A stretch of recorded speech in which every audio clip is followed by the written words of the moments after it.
본문의 진리로서 이제 로마서 13장을 배경으로 성도가 세상을 살아가면서 사회생활은 어떻게 해야 할 것인가에 대한 그런 내용의 교훈을 우리가 받도록 하는 시간을 갖도록 하겠습니다.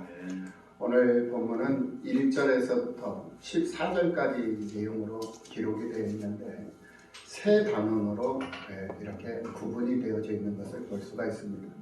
첫 번째 단원은 1절에서부터 7절까지 성도가 어떻게 생활을 해야 되느냐, 사회생활을 어떻게 해야 되느냐 하는 내용 중에 첫 번째인 국가관에 대해서 기록을 해주고 있는 것을 볼 수가 있습니다. 그리고 두 번째는 이제 8절에서부터 10절까지 내용을 통해서 이웃에 대해서 어떻게 생활을 해야 할 것인가, 그리고 이제 마지막 11절에서부터 14절까지 내용을 통해서는 사회생활을 하고 있는 자기 자신에 대해서 이렇게 교훈을 해주고 있는 그런 말씀으로 기록이 되어 있는 것이 오늘 본문의 내용이다 라고 말씀을 드릴 수가 있습니다. 세상을 살아가는 사람들은 시간에 대해서 많은 오해를 하는 경우들이 있습니다. 그 중에 대표적인 것이 순환적 세계관입니다. 돌고 돈다라는 의미에서 윤회와 환생을 믿는 것입니다. 그래서 그들은 절대적인 영혼이라는 것은 없다라고 말을 합니다. 그러나 우리 기독교 세계관은 그렇지 않습니다. 시간을 보는 관점이 분명합니다. 처음이 있고 끝이 분명히 있다라는 것입니다. 우리가 어디에서 와서 또 무엇으로 말미암고 또 어디로 가야 하는지를, 왜 살아가야 하는지를 분명하게 성경이 말씀하고 있고, 또 우리로 세상을 살아가면서 그 성경 말씀에 힘입어서 하나님 앞에 고백하면서 살아가는 것이 우리 기독교 세계관인 것입니다. 그래서 성경은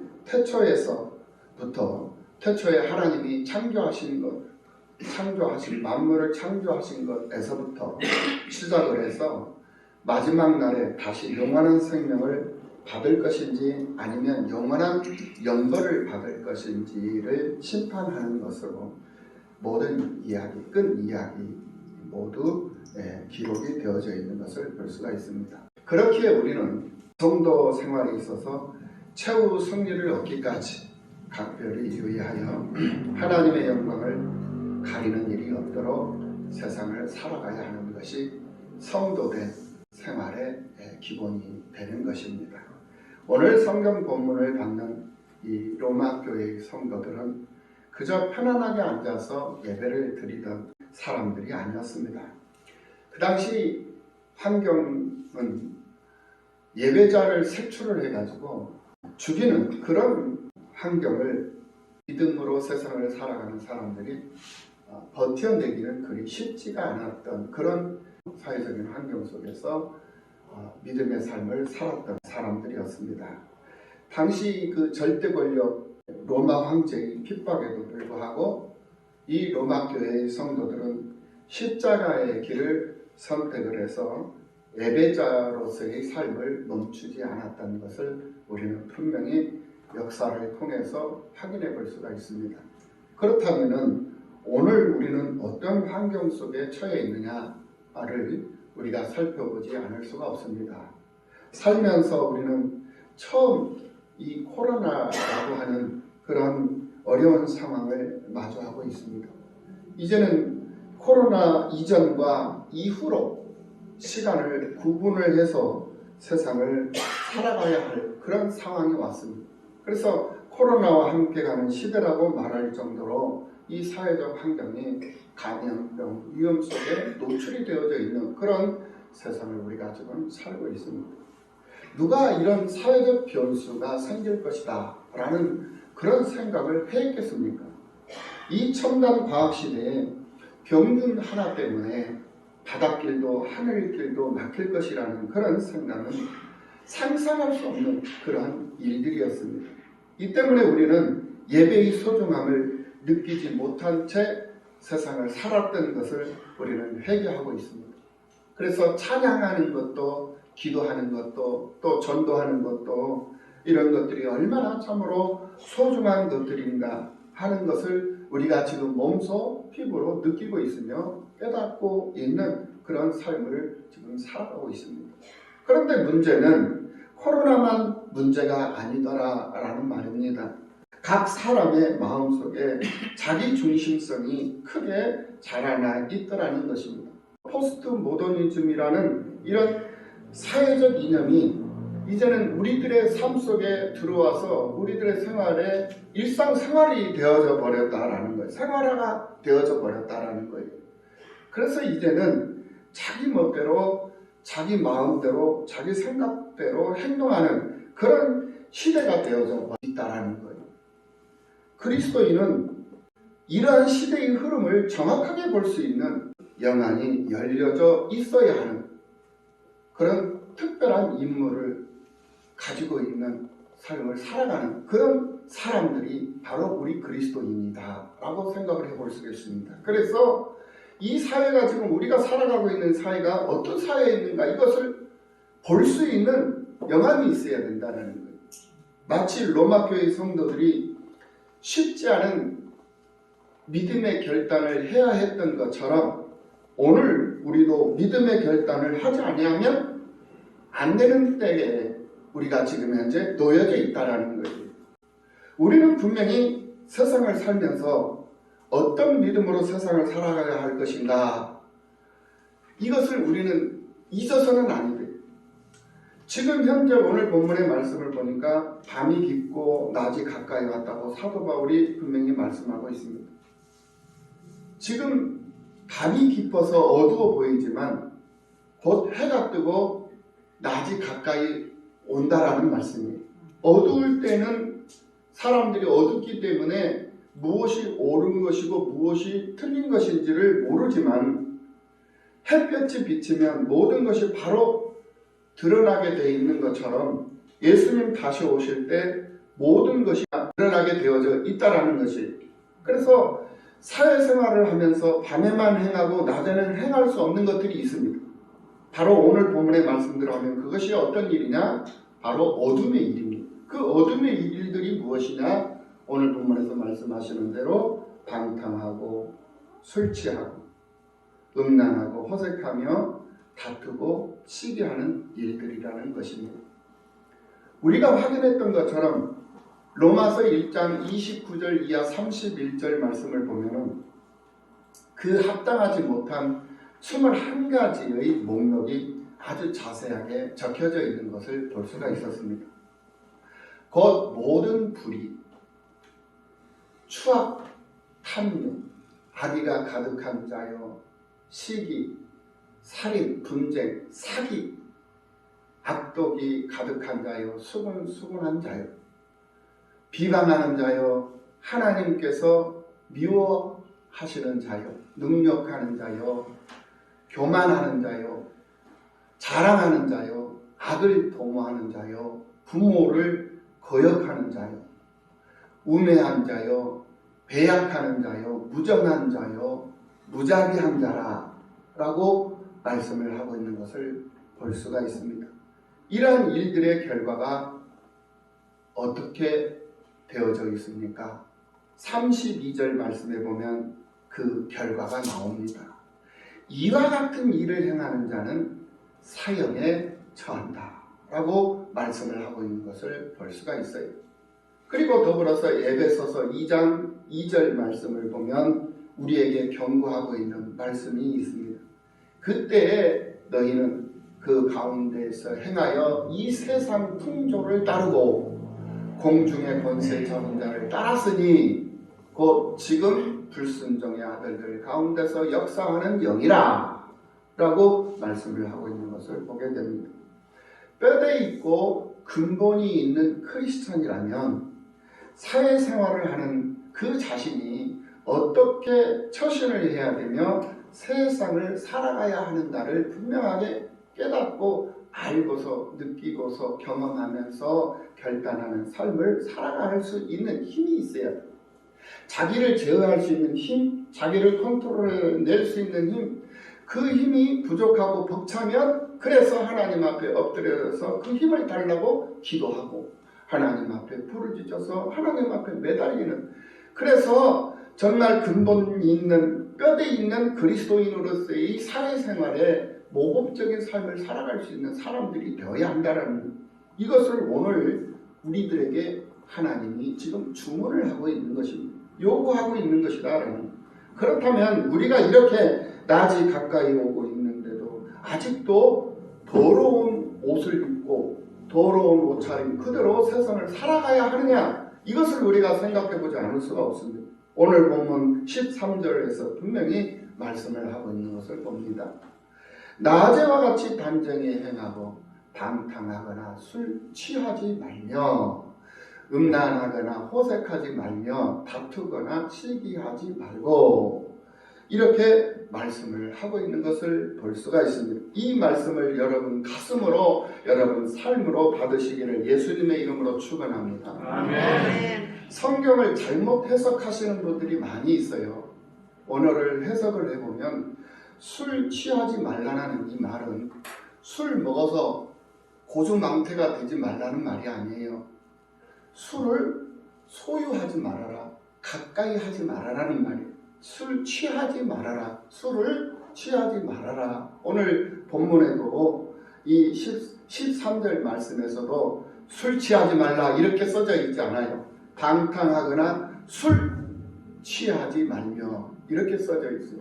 그러니까 술 먹어서 취하지 말라는 말이 아니라 술 자체를 증류주나 과일주나 포도주나 어떤 술이라든지 술 누룩으로 만든 그런 음식은 쳐다도 보지 말라는 거예요. 가까이 하지 말아라, 취하지 말라라는 그런 뜻으로 기록이 되어 있다는 것을 알아야 돼요. 그런데 사람들이 자꾸 임의적으로 자기 편리한 대로 자기 방식대로 해석을 해서 술은 한두 잔 먹어도 되지만 취해야지만 않게 먹으면 괜찮다, 이렇게 해석들을 하는 것이 있어요. 이게 다 잘못된 해석이에요. 술 자체를 보지도 말아라, 취하지 말라는, 소유하지 말라는, 가까이 하지 말라는 거예요. 예수를 믿는다 하면서도 예수님과는 딴판으로 사회생활을 하는 사람들이 아주 많이 있는 것을 보게 됩니다. 정녕 예수 그리스도로 옷을 입은 사람이라면 그 사람의 말과 행동만 보아도 예수가 그 사람에게서 느껴져야 한다는 거예요.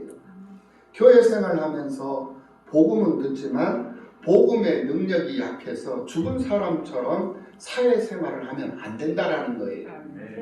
우리 주님께서는 에베소서 4장 22절 이하 24절에서 이렇게 말씀하고 있는 것을 봅니다.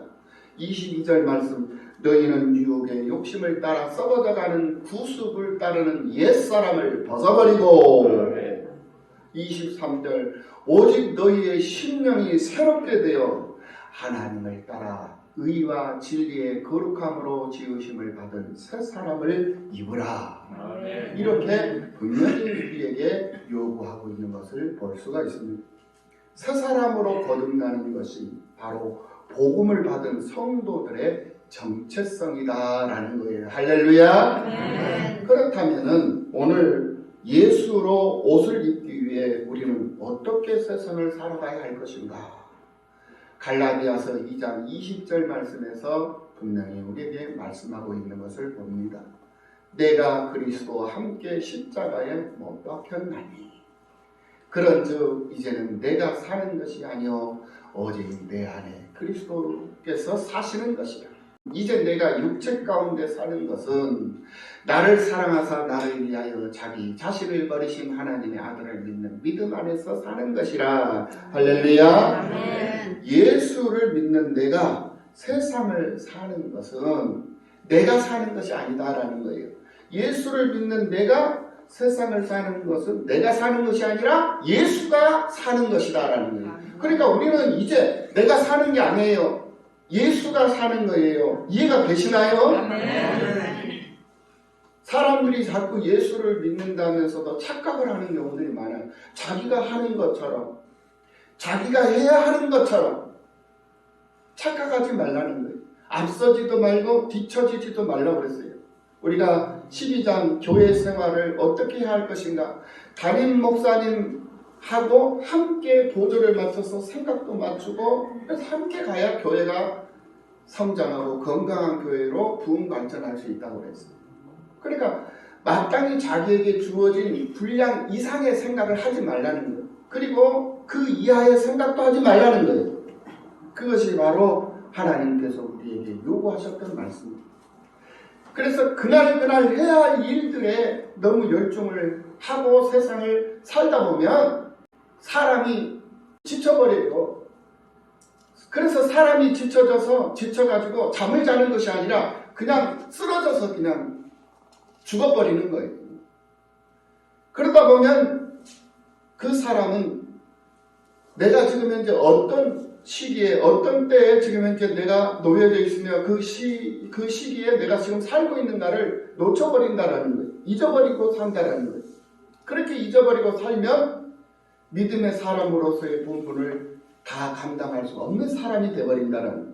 그래서 단 1분도 시간을 허비하려고 생각하지 말고 시간 낭비하지 말고 그 하나님께서 내게 주신 그 소중한 시간을 단 1분이라도 아끼고 전략을 하면서 하나님을 위해서 하나님의 영광을 위해서 복음의 유익을 위해서 옆 사람의 생명을 구원시키고 생명을 살리는 일을 위해서 부모님을 구원시키고 자식들을 구원시키고 예수의 능력으로 세상을 살 수 있도록 하는 일에 집중을 하고 그 일에 전념을 하면서 세상을 살 수 있는 그런 지혜롭고 슬기로운 그런 성도의 삶을 살아가라는 거예요. 아멘. 오늘 어버이날을 맞이했습니다. 이 어버이날을 맞이해서 아직도 우리 부모님이 예수를 믿지 않는다라고 하는 생각을 해봐요. 여러분, 카네이션 하나 가슴에 달아주는 거 물론 참 중요합니다. 좋은 음식 한번 대접해드리는 건 중요해요. 좋은 옷을 사드리고 용돈을 두둑하게 용돈을 손에 쥐어주고 아주 이것도 훌륭한 일이지요. 그러나 이것보다도 더 소중하고 더 귀하고 더 긴박하고 더 신속하게 이행해야 될 일이 있어요. 그 이행해야 할 일이 무엇이냐? 바로 부모님이 예수를 믿고 주님 품에 안기는 것이다 라는 사실입니다. 아멘. 이걸 여러분들이 기억을 해야 돼요. 그래서 단 1분이라도 놓칠 시간이 없어요. 여유 부릴 시간이 없다라는 거예요.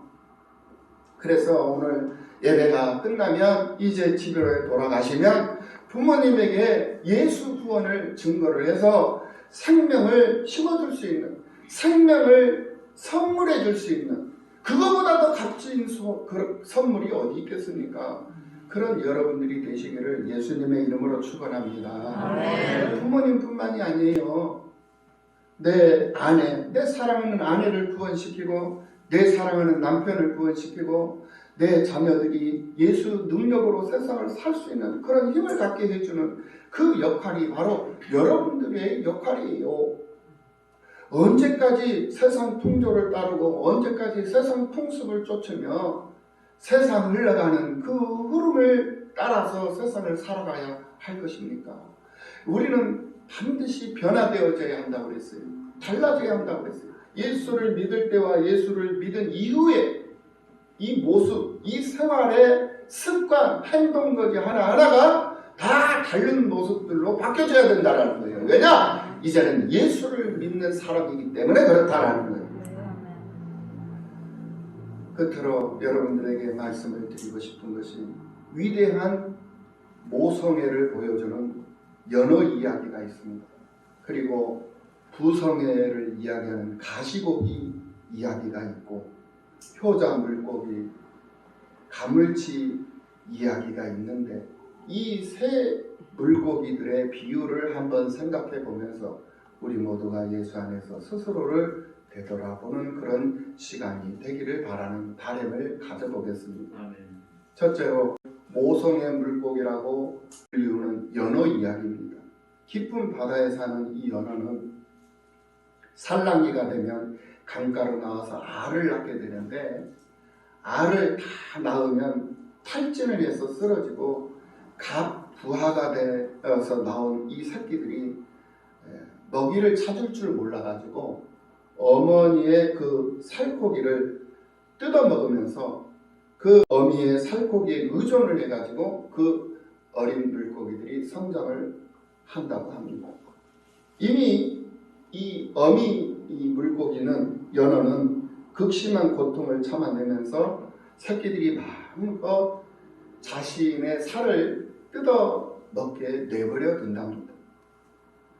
그렇게 새끼들은 어미의 살을 뜯어 먹으면서 성장을 하고 결국 어미는 앙상한 뼈만 남아 죽는다는 그런 이야기입니다. 그래서 이 연어를 모성의 물고기라고 합니다. 두 번째로 구성의 물고기, 가시고기라는 물고기 이야기도 있습니다. 어미가 알을 낳아놓고 둥지를 떠납니다.